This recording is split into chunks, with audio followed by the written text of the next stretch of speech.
disculpas sinceras a los peruanos y peruanas. La única igualdad es la igualdad ante la ley. Soy Hugo Mendoza y aquí comienza la batalla legal. CTV Perú, un canal de verdad. Sintonízanos en los 20.4 de señal abierta para toda la capital. Televisión gratuita para todos los peruanos. Además, en www.ctv.pe y en redes sociales como CTV Perú Oficial.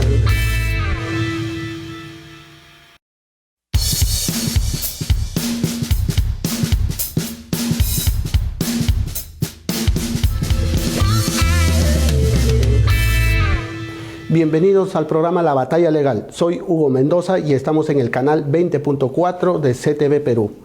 En esta oportunidad vamos a analizar el caso del congresista Guillermo Bermejo. La pregunta que nos hacemos todos los ciudadanos a propósito de los últimos procesos judiciales que hemos conocido de este personaje es ¿por qué continúa en libertad y por qué todavía sigue ejerciendo el papel de congresista? ¿Cuáles son las implicancias de las acusaciones que pesan en su contra? ¿Y qué daño viene haciendo en nuestro país todas estas actuaciones que se le acusan de terrorismo y que en la actualidad no se ha podido conseguir una sentencia condenatoria? Para este caso hemos invitado al general José Baella para que nos pueda comentar sobre los actos de terrorismo que se han venido suscitando en nuestro país durante varias décadas y actualmente cómo es que venimos sufriendo para poder lograr condenas en estos casos y en especial del caso del congresista Guillermo Bermejo. Muchas gracias, general, por aceptar la invitación. Muy amable. Buenas tardes. Acá estamos. La pregunta que le quería hacer, de acuerdo a su experiencia general, es estos actos de terrorismo, estas conductas terroristas que son consideradas en nuestra legislación vigente como delitos y delitos graves por todo el daño que ha sufrido nuestro país durante décadas y que aún no se ha podido terminar, como todos sabemos, con este cáncer que nos ha hecho sufrir durante muchos años. Actualmente se conoce que ciudades como Puno, Ayacucho y otras han venido siendo capturados y dirigidos por estos grupos senderistas y por los cuales no se ha podido tener un debido control y también por falta de desidia del Estado, de no poder tomar el control y finalmente poder terminar con estos actos terroristas, con esta ideología que tanto daño nos hace. Muchas gracias por la invitación. Todos los peruanos tenemos que ser conscientes de que el año 92 que se captura a Abimael Guzmán y a toda la cúpula de Sendero Luminoso, nosotros ganamos y lógicamente nos felicitamos por ello en el aspecto militar. Pero tú has mencionado una situación, en el aspecto político ideológico no se logró lograr la batalla y la responsabilidad fue el Estado. Y el Estado no hizo nada para, de una u otra forma, instruir, capacitar y dar a conocer exactamente lo que pasó los años de los 80, 90 y 2000. Y muchos jóvenes desconocen la historia del terrorismo. Concretamente, general, como usted acaba de mencionar, concretamente, ¿en qué falló el Estado o qué debió hacer el Estado para poder terminar y combatir de manera eficiente a estos actos terrorismos y a todas estas agrupaciones terroristas? Creo que lo principal que ha tenido que hacer el Estado es establecer una verdadera política de lucha contra el terrorismo multisectorial. Existe una política multisectorial dada por el Ministerio del Interior, pero no es la política justa que debía ser, sino que se debería tocar y difundir a nivel nacional qué es lo que queremos, la verdad, nosotros como sociedad peruana en defensa de lo que hicieron las organizaciones terroristas en el Perú. ¿Qué es lo que queremos? Queremos vivir en paz, queremos vivir en democracia. Esos valores, esos principios, tiene que conocerlos la juventud. Y al menos hay que reconocer que hace unos pocos días se ha aprobado en el Congreso una ley por insistencia en el sentido que se enseñe educación cívica y la historia del terrorismo. Yo creo que eso es un gran avance para nosotros. Correcto. Uno de los puntos importantes que se debió siempre haber mantenido como una política de Estado era en relación a la educación y, como usted lo acaba de señalar, enseñar lo que es la historia del terrorismo. Más aún si nosotros conocemos que los propios grupos terroristas, y en este caso su ex líder ya fallecido, Abimael Guzmán, señalaba que la guerra era ideológica. Acuérdense los gestos que hacía, indicándose la cabeza, la sien, que eso queda. Entonces, el Estado tenía que haber combatido de la misma manera con educación. Lo que se ha hecho ahora, como se resalta nuestro invitado, es correcto, se saluda, pero creo que ha sido un poco tarde. Pero igual, más vale tarde que nunca, como se dice. Pero eso debió hacerse inmediatamente después de haberse capturado a Abimael Guzmán, pero no se hizo. Pero lo importante es que al menos ahora se pueda lograr y se pueda sensibilizar, y los jóvenes que no han sufrido los actos terroristas y todo este caos puedan conocer cuál es el enorme daño que causan estas actuaciones terroristas.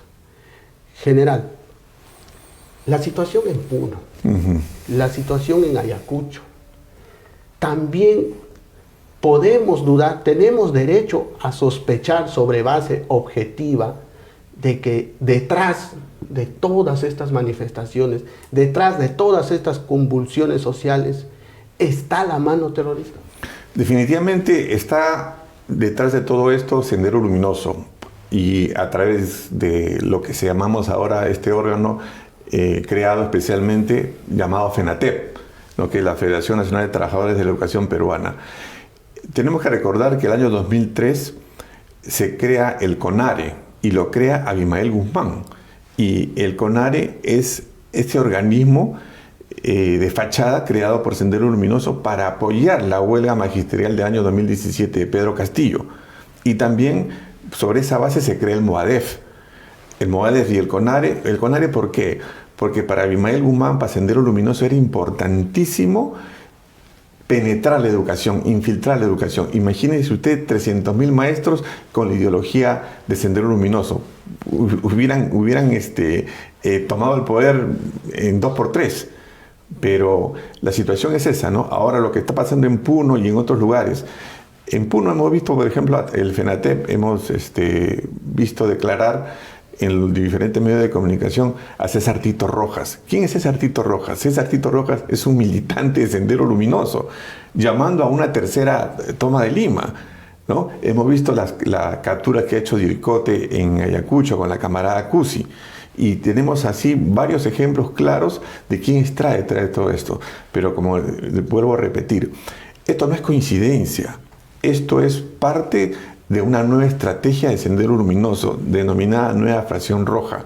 Y no solamente ellos, sino también la extrema izquierda que está participando. Y eso es lo que tenemos internamente, que también por la parte internacional tenemos al operador político del socialismo del siglo XXI, Evo Morales. Entonces también hay una influencia con el RUNASUR. No es posible, por ejemplo, que un gobernador regional salga a ofrecer Puno a Evo Morales. ¿Cómo es posible que suceda eso? ¿Cómo es posible que pobladores de Puno, peruanos, que son nuestros hermanos, impidan el izamiento de una bandera? Creo que eso amerita poner todos los reflectores, especialmente del gobierno de turno, en Puno y en todas esas partes donde veo convulsión, porque la situación no se trata de poner militares y policías, se trata de llevarles el Estado a ellos, se trata de llevarle colegios, educación.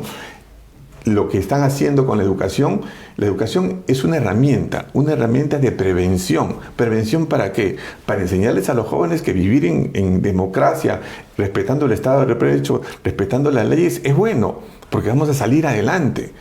Y esa es la forma que hemos elegido para vivir. Pero cuando hay ideologías como la de Sendero Luminoso y de extrema izquierda, ahí vienen los problemas para los jóvenes, porque los confunden a los jóvenes. Mire, esos niños que han estado desfilando, por ejemplo, con consignas políticas. Hay una niña que ha salido a explicar por redes sociales también. De ahí detrás hay profesores, hay maestros que inculcan esa situación. Entonces hay que tener mucho cuidado. El trabajo tiene que ser integral, político e ideológico en todos. Y una de las principales cosas que se tiene que hacer es la comunicación, el plan comunicacional en los medios de televisión, en las radios, en la zona. Son los medios de televisión, las radios en la zona y personas que envenenan la mente de nuestros jóvenes, y creo que eso no debe suceder, y para eso el Estado tiene que ponerse fuerte y tomar medidas. Correcto. Muchas ideas que usted acaba de señalar y que es importante resaltar y desarrollarlas un poquito más para que nuestro público lo pueda entender. El Estado. Estas ciudades como Puno, Ayacucho y demás, no parte de nuestra querida sierra del país, sufren principalmente por la ausencia del Estado. En otras palabras, la ausencia del Estado es el caldo de cultivo o es el escenario o el contexto perfecto para estas agrupaciones terroristas para poder aprovechar ese descuido, esa ausencia, ese Estado que no llega y poder manipular con su ideología y poder asusar a estas personas. Así es. Otra idea importante, nos habló también de un aspecto internacional. Y justo en el caso y en el expediente del señor Guillermo Bermejo, que es en el caso que se acaba de anular por la Corte Suprema en diciembre del 2022, una de las imputaciones que le hacen es el haber recibido encargos de Sendero Luminoso para cumplir tareas de buscar fuera del país, ejemplo Venezuela, adeptos, personas para poder sumarse a su lucha armada, para que conozcan la lucha armada de Sendero Luminoso y así poder agruparse de manera internacional. Entonces, no estamos hablando de un problema local, sino estamos hablando de un problema regional. Y eso es una de las cosas, repito, que en el caso Guillermo Bermejo, en este caso en exclusiva de que fue anulada por la Corte Suprema el pasado diciembre del 2022, es una de las imputaciones que se le hace para que pueda volver a enfrentar un nuevo juicio oral, que esperemos esta vez se lleve con rigurosidad, con la valoración de pruebas, como lo vamos a hablar en un momento. Pero antes de eso quería preguntarle también, general, el caso Guillermo Bermejo. Este caso que acabo de mencionar es uno de los casos, porque él también tiene otros casos. Así es.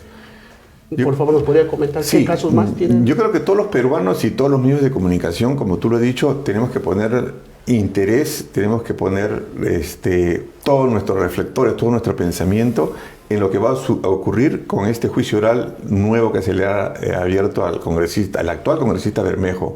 Él ha sido acusado de pertenecer, de afiliarse a una organización terrorista, y para eso la Fiscalía en su momento ha presentado las pruebas contundentes, ¿no? Ha presentado colaboradores eficaces y también testigos y muchos indicios que prueban que el actual congresista habría ingresado al BRAE, y hay que traer a colación a qué ingresó al BRAE, ¿no? Hay que ver cuál fue su objetivo, y como lo dicen los colaboradores, pues, y también como hemos tenido conocimiento anteriores en algunos comunicados que ha sacado el camarada José en el BRAE, él quería formar un frente único.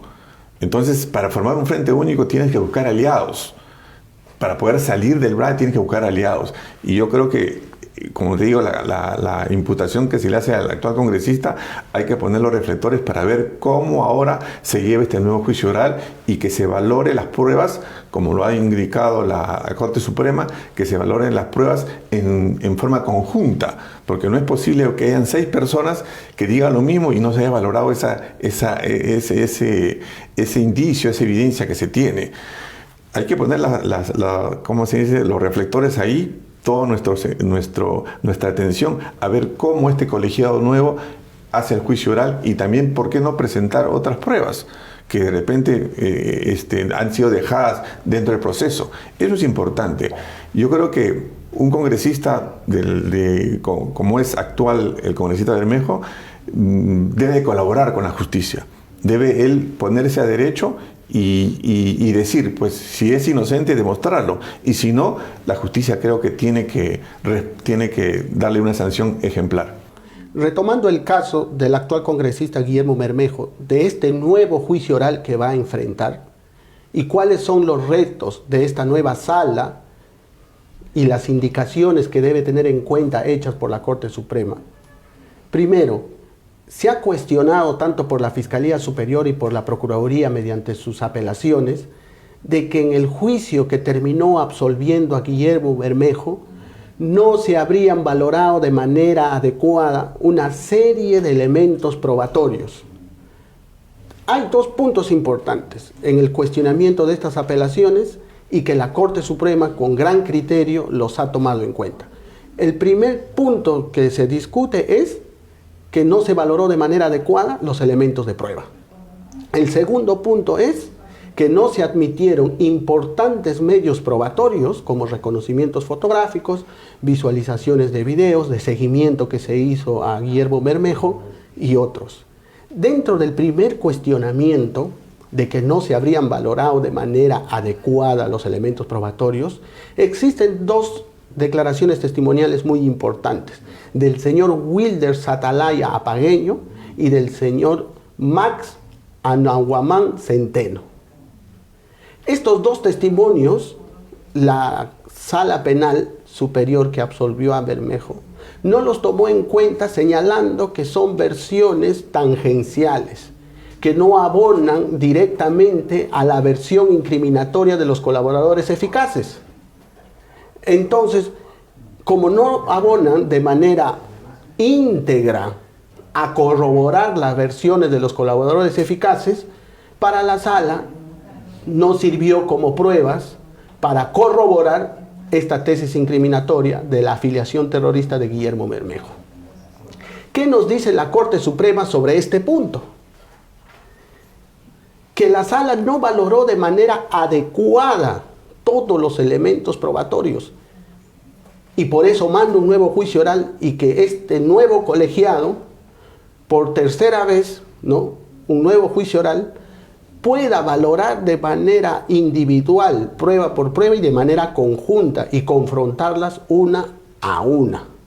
Porque además la Corte Suprema llama la atención a la sala y le dice: no se cumplió con lo que se dijo en su momento cuando se anuló el juicio anteriormente, que era analizar de manera total y cada uno de los elementos probatorios.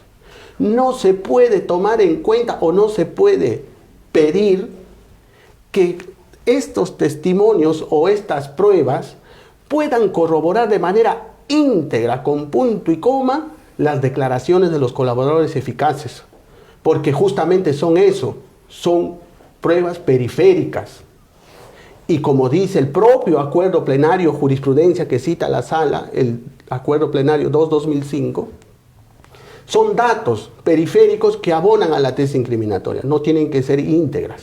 Y con eso basta para sustentar la tesis incriminatoria. Entonces, en buena cuenta, la Corte Suprema nos dijo: aquí no hubo una buena valoración de las pruebas. Nulo el juicio, nuevo juicio oral. Como consecuencia, el señor Guillermo Bermejo sigue siendo congresista con graves cuestionamientos y acusaciones por ser afiliado al grupo terrorista Sendero Luminoso. Esto, como nos acaba de decir el invitado, nuestro invitado, no es por una persecución caprichosa que se hace al congresista Guillermo Bermejo, sino incluso lo favorece para que él esclarezca su situación jurídica. Pero tiene que llevarse un juicio justo y con debida actuación de cada una de las pruebas. General, ¿usted conoce estos testimonios que acabo de citar? Este reconocimiento fotográfico que acabo de citar, que no fue admitido por la sala. esta visualización de video que se acredita, el seguimiento de mucho tiempo atrás que se hace Guillermo Bermejo tampoco fue aceptado. ¿Qué opinión le merece esta decisión de la Sala Superior que terminó absolviendo al señor Guillermo Bermejo y finalmente que la Corte Suprema prácticamente le haya enmendado la plana? Yo creo que es necesario hacer un análisis especialmente de lo que ha hecho la Corte Suprema, y para mí me parece correcto, ¿no? El hecho de haber declarado la nulidad del juicio corresponde a una situación que todos los peruanos esperamos, ¿no? El Poder Judicial, estamos en un Estado de Derecho y el Poder Judicial creo que es importante en estos momentos porque nosotros necesitamos proteger a la ciudadanía, nosotros necesitamos que la sociedad se sienta en paz y en tranquilidad, que tenga la seguridad del caso para poder realizarse como personas. Y eso creo que los jueces tienen que ampararlo. La tesis fiscal creo que ha sido muy bien sustentada en este sentido de poder poner todos los indicios y evidencias en cuanto a demostrar la tesis que ellos esgrimen.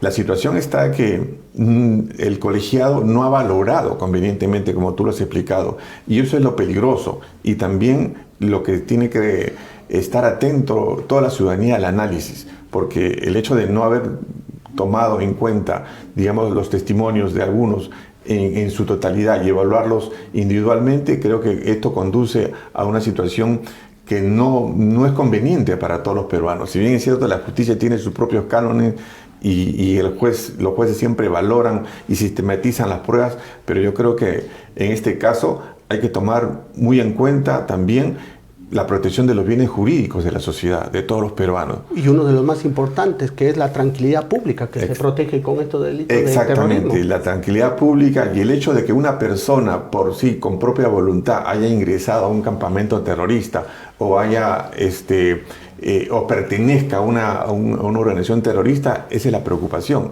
Y eso, de acuerdo al decreto legislativo 25475, ley contra el terrorismo, en el artículo 5 dice por afiliación o pertenencia a una organización terrorista.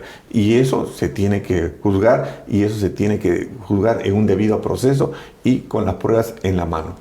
Correcto.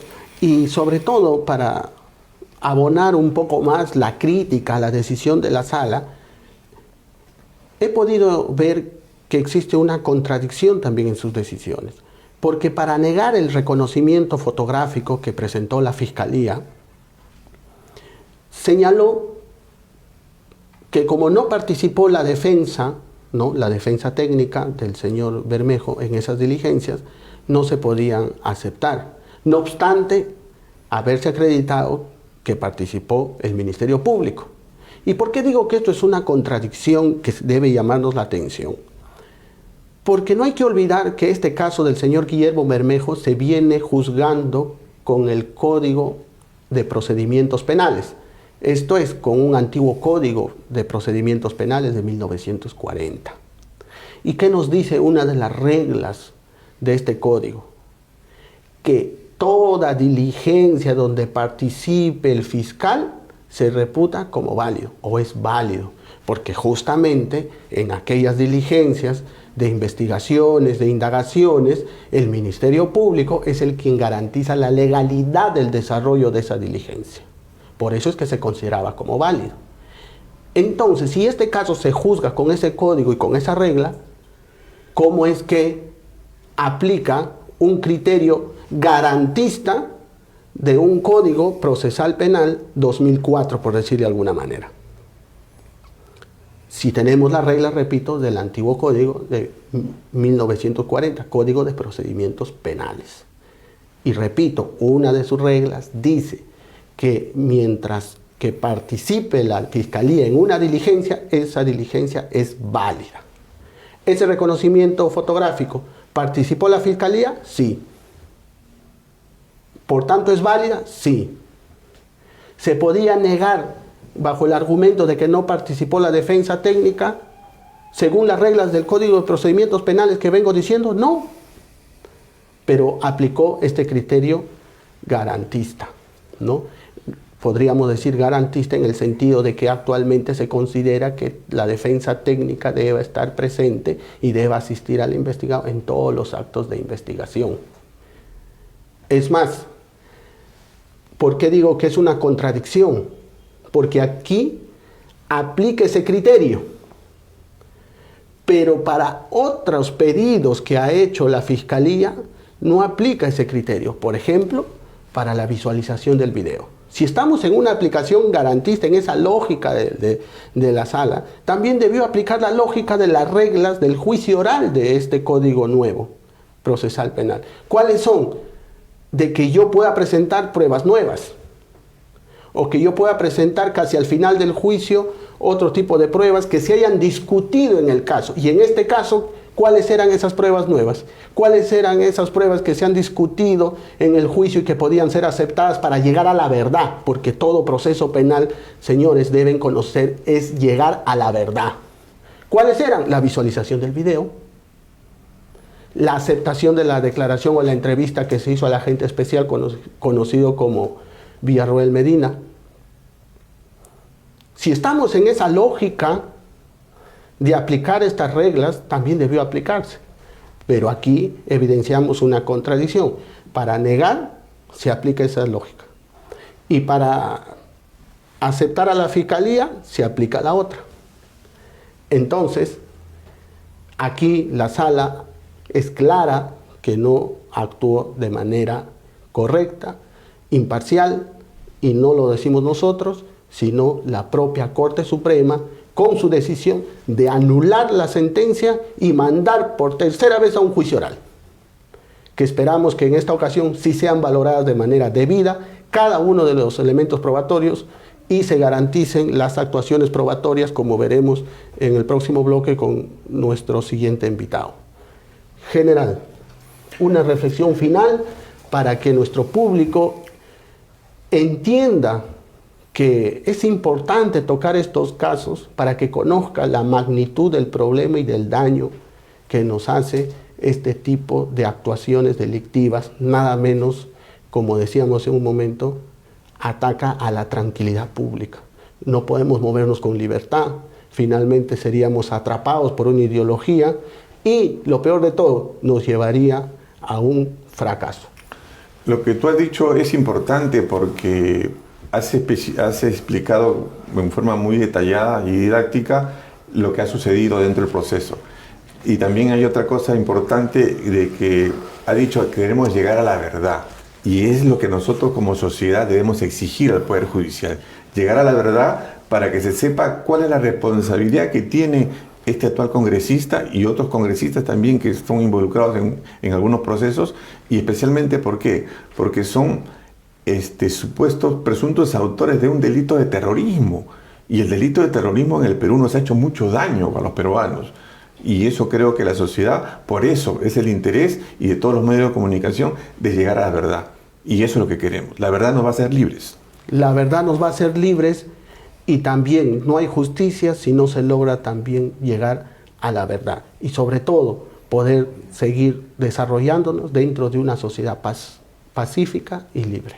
Nuevamente, muchas gracias, general, por la invitación. Ha sido muy provechoso conversar con usted en este tema de los actos terroristas y los personajes que vienen cubriendo puestos estratégicos en nuestro país. Nos vamos a una pausa comercial. Estamos en CTV Perú, en el canal 20.4 de Señal Abierta.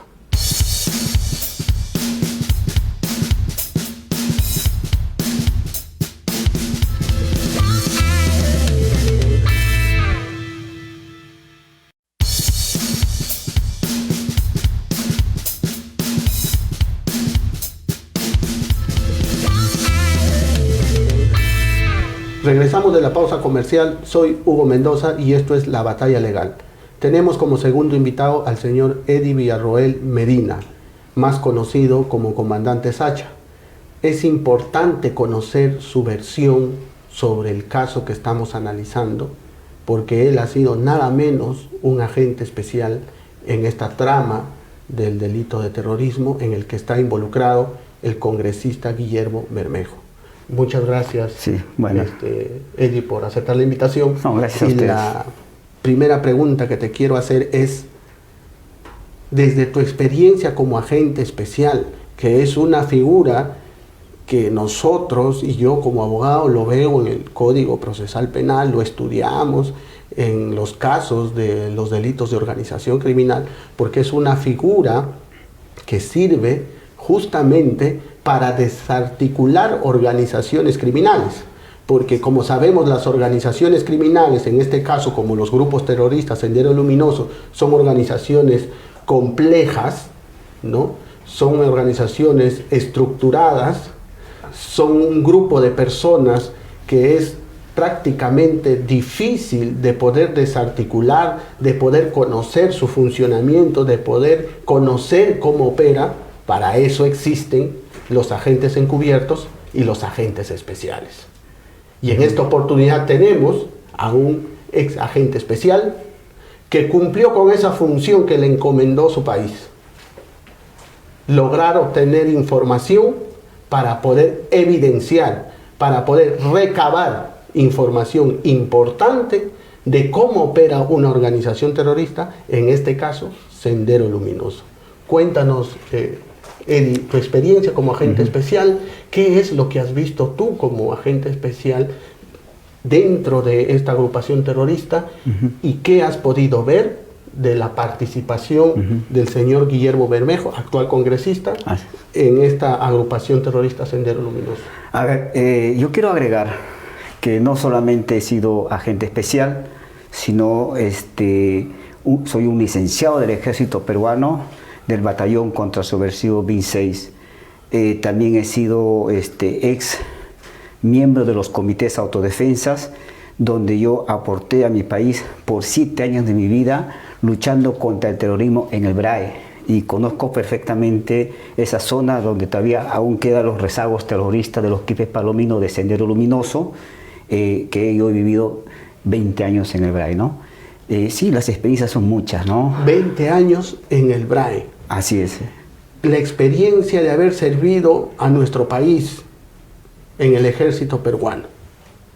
Entonces estamos frente a una persona que conoce cómo funciona el BRAE, cómo funcionan las agrupaciones terroristas, en este caso Sendero Luminoso. Cuéntanos qué es lo que has podido ver tú y recabar y cómo has visto la participación del señor Guillermo Bermejo. A ver, mi persona ingresa en esta última faceta de mi lucha contra el terrorismo de Sendero Luminoso cuando yo fui invitado como bajo una estrategia de los quipes palominos de ampliar el comunismo a nivel nacional, bajo un Frente Unido Democrático Revolucionario del Perú, donde yo fui invitado en esa oportunidad, y yo lo que hice es comunicar a las autoridades. De esa forma, bajo el conocimiento del Ministerio Público, las Fuerzas Armadas y la policía, mi persona logra ingresar a los campamentos terroristas de BRAE, y es ahí donde yo conozco más a fondo sus estrategias, la gente de parte de ellos, y en toda esta participación de mi persona durante esos años que fui agente especial, logré pues no conocer su participación de estos personajes de la política, que es Guillermo Bermejo, Guido Bellido, Vladimir Cerrón, sobre su relación con estos rezagos terroristas de los quipes palominos por intermedio de otras personas que fue su nexo, como es Alex Pimentel. Entonces, es una experiencia muy larga. Sí. Y acá, disculpa que te corte, pero quiero resaltar 2 puntos importantes. Primero, con lo que nos acabas de señalar, entonces podríamos decir que Sendero Luminoso tiene un plan expansivo y sigue vigente. Así es. Bajo esa estrategia de la ampliación del comunismo a nivel nacional, mi persona también fue invitado.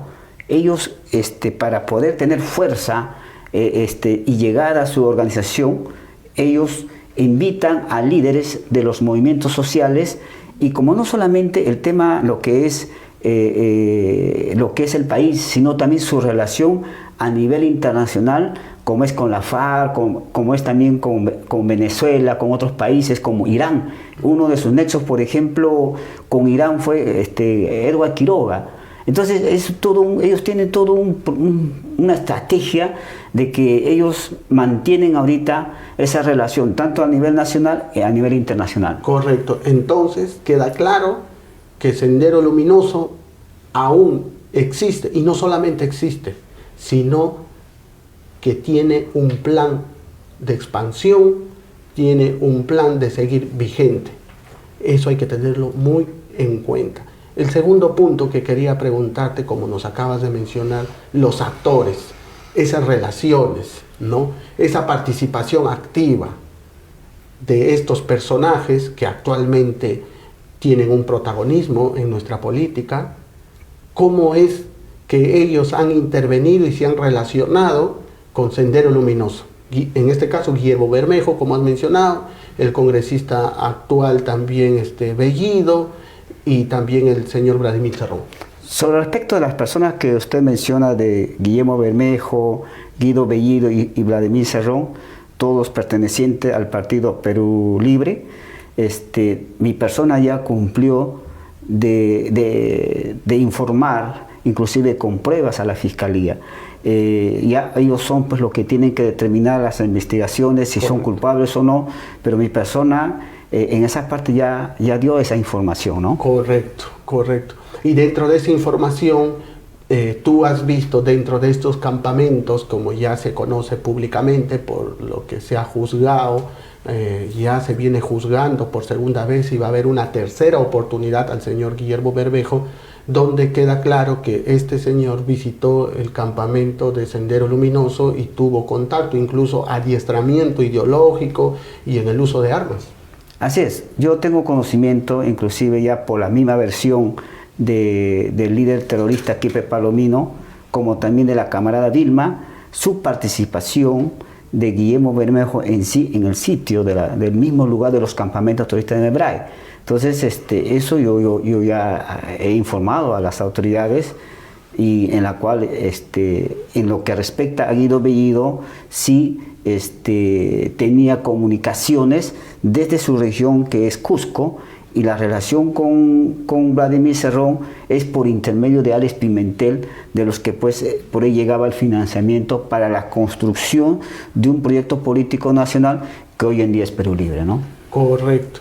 Entonces, con lo que nos está señalando nuestro invitado, podemos concluir de que el tema del terrorismo y su ideología aún, como dijimos hace un momento, sigue vigente, y como también lo dijo nuestro invitado anterior, está calando no solamente desde su lucha armada, como se conoce, cómo ha venido operando durante muchos años, sino actualmente en agrupaciones políticas, en instituciones, etcétera, lo cual es sumamente grave, y por eso es la importancia de este caso que estamos analizando el día de hoy, y por eso también la crítica al Poder Judicial, y en este caso a la Sala Penal Superior, que pudo terminar de absolver al señor Guillermo Bermejo, pero que finalmente la Corte Suprema, con buen criterio, como repito, terminó anulando esta absolución.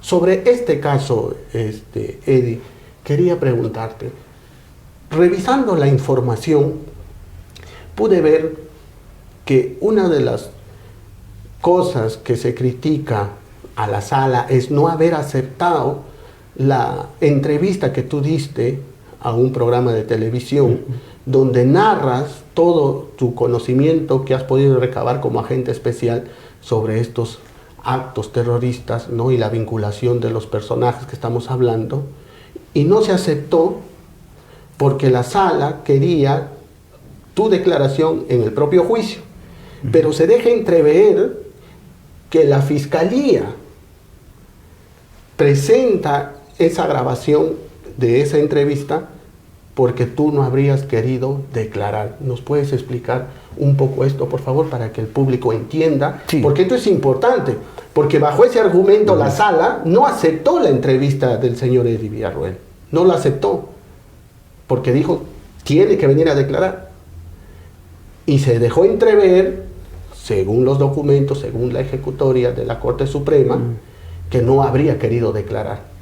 Sí, yo quiero aprovechar la oportunidad, ya que ustedes se habla de este tema, que que yo no he querido declarar o no he querido contribuir con las autoridades. Eso es falso. Yo quiero aclarar de que mi persona siempre ha estado con la predisposición de contribuir en todo lo que yo pueda, en lo que es mi conocimiento, lo que ha ocurrido en estos campamentos terroristas en Hebraica. Lo que sucede es que en ese tiempo yo estaba no solamente amenazado de muerte por parte de los Quipes Palomino en Hebraica, sino por Guillermo Bermejo, Guido Bellido, donde yo tenía una presión hacia mi persona. Entonces, y es por ese motivo que yo no pude declarar, porque no tenía ningún tipo de garantía. Y entonces eso es lo que ha ocurrido en esa fecha, ¿no? O sea, en otras palabras, se estaba comprometiendo tu integridad física. Así es, estaba amenazado de muerte. Ya justamente en ese momento, en esos tiempos, se captura a uno de los sicarios en Junín. Y es ahí que inmediatamente la reacción de la fiscalía, de otro caso que también está siendo investigado, Guillermo Bermejo, Guido Bellido y Cerrón, es donde ya se me da la protección policial las 24 horas del día, y es ahí ya donde fui ya pues protegido por las autoridades, ¿no? Correcto. Esto es muy importante porque quiero hacer un pequeño comentario al respecto. No es que el señor Eddie Villarroel no quiso declarar, como se puede advertir de la lectura, de la documentación y todo lo que pasó en este juicio. Como están escuchando, estuvo amenazado, peligraba su integridad física. Entonces, nosotros conocemos, los que somos abogados y los que tenemos experiencia en este tipo de casos penales, sabemos que cuando existe una persona que está siendo amenazada, que está siendo atentada o posiblemente atentada contra su integridad y contra su vida por organizaciones criminales, en este caso nada menos hablamos de grupos terroristas, en este caso Sendero Luminoso, lo que tienen que hacer las autoridades es proteger a ese testigo, garantizarle a ese testigo que no le va a pasar nada, porque nada menos estamos frente a un agente especial, a una persona que tiene información valiosísima que tiene que actuarse en juicio oral. En ese sentido, lo que debió hacer en este caso la Fiscalía es quizás no dejar entrever que no quiso declarar, porque se puede pensar que no quiso por algún capricho. No quiso declarar porque estaba amenazado contra su vida, contra su integridad. Quizás el argumento hubiera sido mejor decir esto frente a la sala y la sala pueda aceptar la entrevista, porque la sala, el argumento que da es que no, que es una versión que no lo dio en juicio y que ellos lo único que van a valorar es lo que se diga en juicio. Probablemente tengan razón, pero son en casos comunes, normales. Aquí estamos frente a un caso excepcional, Eddie. Sí. Como agente especial, quisiera que el público pueda escuchar si actualmente y todos estos años que has venido colaborando, como dices, con la justicia, y que todos te agradecemos, porque en realidad no es fácil que una persona se vea amenazada, acechada, perseguida por brindar información para poder desarticular este tipo de organizaciones criminales que tanto daño nos hacen. Entonces, quisiéramos saber, para que nos puedan escuchar todos los que nos están viendo, qué es lo que ha significado un poco de tu vida como agente especial, y si actualmente vienes sufriendo también amenazas contra tu integridad física o hasta contra tu propia vida. Sí, personalmente no es nada fácil todo esto. Gran parte de mi vida lo he ofrecido a mi país en la lucha contra el terrorismo. Cuando he sido miembro de los comités de autodefensas, yo tengo más de 10 enfrentamientos en el Miscatán, ¿no? Conjuntamente con las comunidades que hemos sido nosotros ronderos en el BRAI, luchando ferozmente contra estos grupos terroristas que muchos de mis amigos, de mis promociones de mi colegio, mis familias han sido asesinados por estos grupos terroristas, y es por eso de que mi persona ha luchado férreamente con estos grupos terroristas. Y yo quiero dirigirme al país de que muchos no creen que aún todavía existen estos grupos terroristas, estos rezagos terroristas en el BRAE. Mi persona puede dar fe, y están los videos, están las pruebas, mis reuniones, ¿no?, directos con estos rezagos terroristas. Se ven las armas que han sido arrebatadas a las Fuerzas Armadas, a la Policía Nacional. Entonces, ¿cómo todavía hay gente que dice lo contrario, que no existe, que es una creación?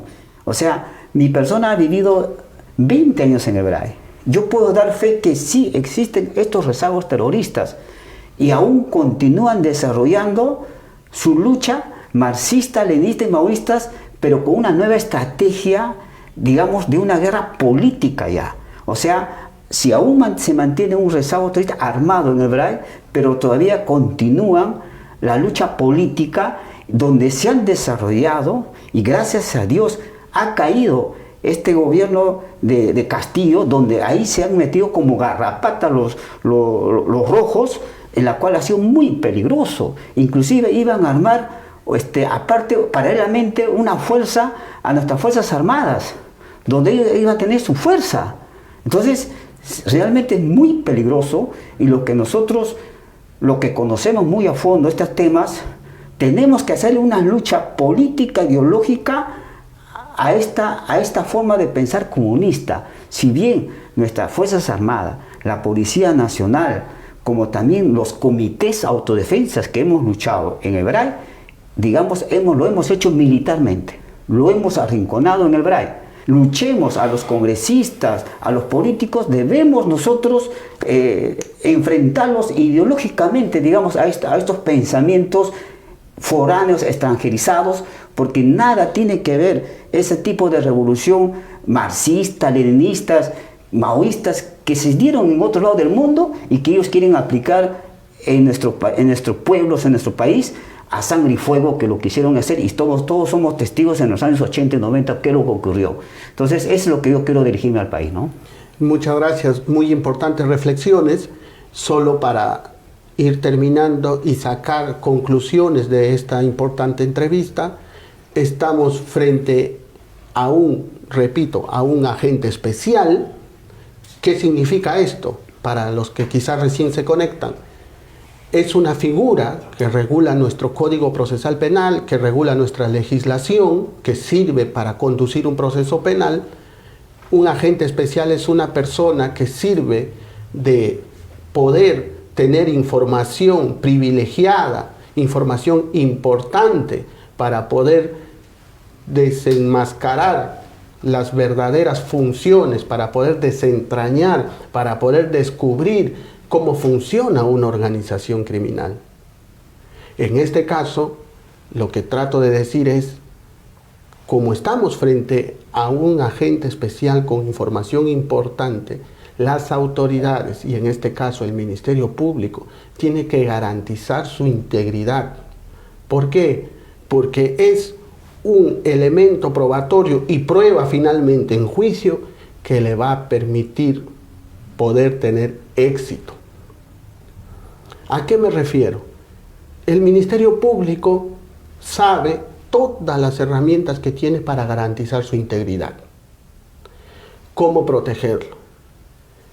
¿Y por qué no decirlo? Probablemente, como estamos en la lógica de aplicar criterios, ¿no?, de nuestro nuevo Código Procesal Penal, ¿por qué no proponerlo, digo yo, como una prueba anticipada?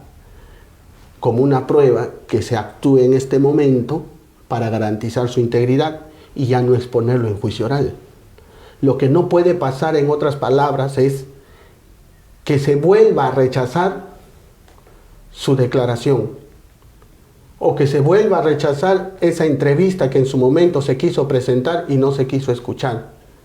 Porque más allá de los formalismos, lo que debe quedar claro es que todo proceso penal, como lo vengo diciendo, no es para demostrar quién es mejor, si el fiscal, si la defensa o si el juez tiene mayor protagonismo. No se trata de demostrar quién gana, No se trata de demostrar quién vence a quién. Lo que sirve, o para lo que sirve un proceso penal, es para llegar a la verdad. Por eso es que las normas en algunos aspectos también son flexibles para poder aceptar determinados elementos probatorios en pleno juicio, cuando quizás ya no exista oportunidad de presentar pruebas, porque deben conocer ustedes también que un proceso penal es como un ritual y tienen plazos, tienen oportunidades, y que cuando tú no actúas dentro de esa oportunidad probablemente la pierdas y más adelante ya no puedas alegar o presentar lo que en su momento pudiste y no lo hiciste. Pero aún así, en aquella oportunidad, si no pudiste presentar alguna prueba, sea fiscalía, sea un abogado defensor, y estás ya en pleno juicio oral, como en este caso pasó, que es el caso del señor Guillermo Bermejo, y recabas nueva información, como reconocimientos fotográficos, como hablábamos hace un momento, como los videos de seguimiento, como en la entrevista de nuestro invitado como agente especial. Si ya obtuviste esa información y estás en pleno juicio oral, también las reglas se flexibilizan para poder aceptarlas. Prueba nueva, ¿no?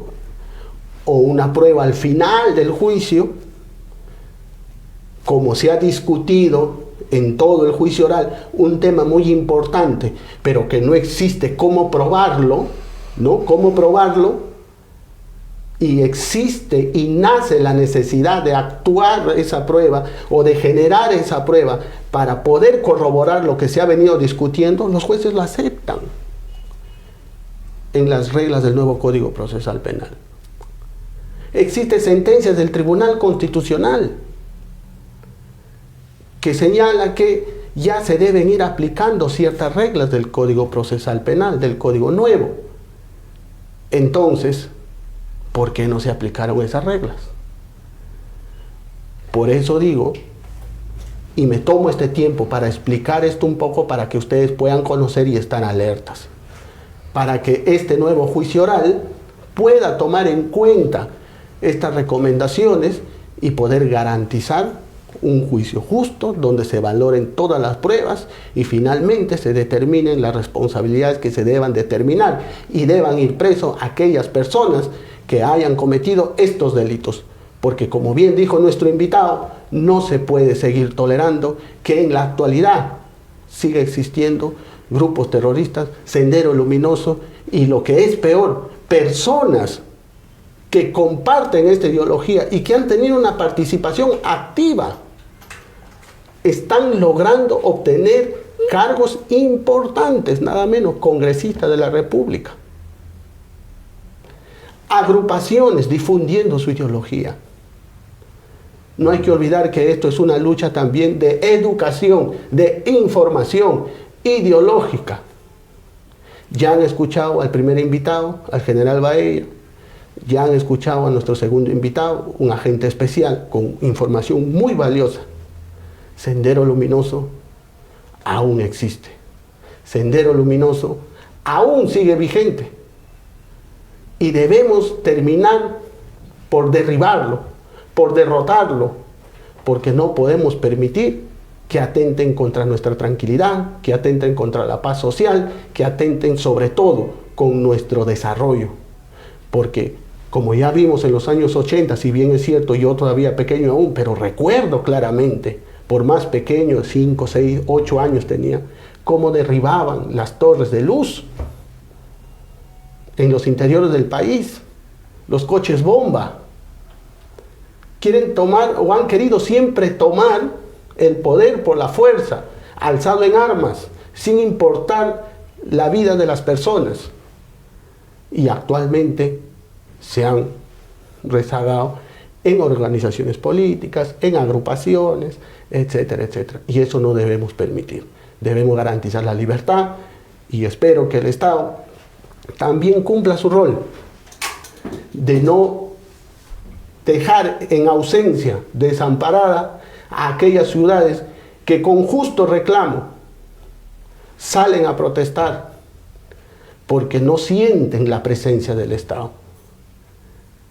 Con estas reflexiones Me quiero despedir nuevamente, Eddie. Sí, gracias. Espero te vaya muy bien y gracias por todo el esfuerzo y la colaboración y el compromiso, incluso comprometiendo tu propia vida, comprometiendo tu futuro, tu proyecto de vida. Porque gracias a personas como tú, muchos, como por ejemplo mi persona, ha podido y ha tenido la oportunidad de desarrollarse, de estudiar, de trabajar y de generar empleo y seguir adelante. Y por eso no es posible que dejamos que a nuestro invitado le pueda pasar algo. Si me permite. Sí, adelante. Si me permite, por favor. Quiero denunciar al país que hace 3 días he sufrido un intento de asesinato hacia mi persona, en la cual ha sido herido uno de mis resguardos. Y lo más lamentable es que el día de ayer han sido liberados, digamos, estas personas. Cualquier cosa que me pasara en mi vida, ya sabemos a quién hemos denunciado. Entonces yo quiero dejar este precedente o hacer conocer esto al país y a las autoridades. Gracias. Nos despedimos. Esto es el programa La Batalla Legal en CTV Perú, canal 20.4 de Señal Abierta.